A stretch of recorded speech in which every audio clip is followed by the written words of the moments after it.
Dama ang masungit na panahon dulot ng habagat na pinaigting ng bagyo mula Luzon hanggang Mindanao. Ilang lugar na nga ang binaha kaya naperwisyo ang maraming residente at motorista.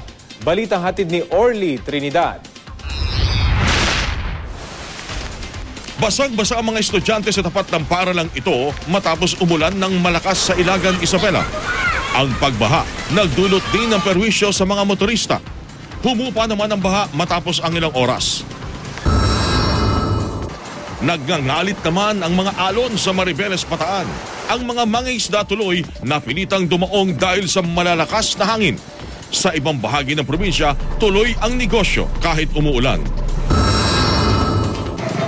Maliwalas naman ang panahon sa Kalasyaw, Pangasinan. Pero bakas pa rin ang pinsala ng bahang sumalanta roon mag-iisang buwan na ang nakalipas. Ang ilang residente naglagay na ng sako para madaanan sakaling bumaha muli.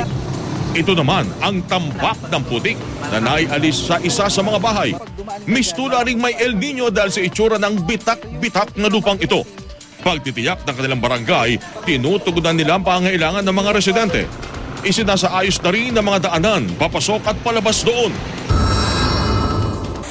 Bagamat malayo sa sentro naman ng bagyo, malakas ang pag-ulan sa Kidapawan City, North Cotabato.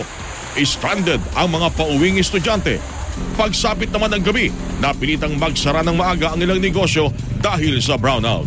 Pahirapan din ang pagbiyahe ng mga motorista.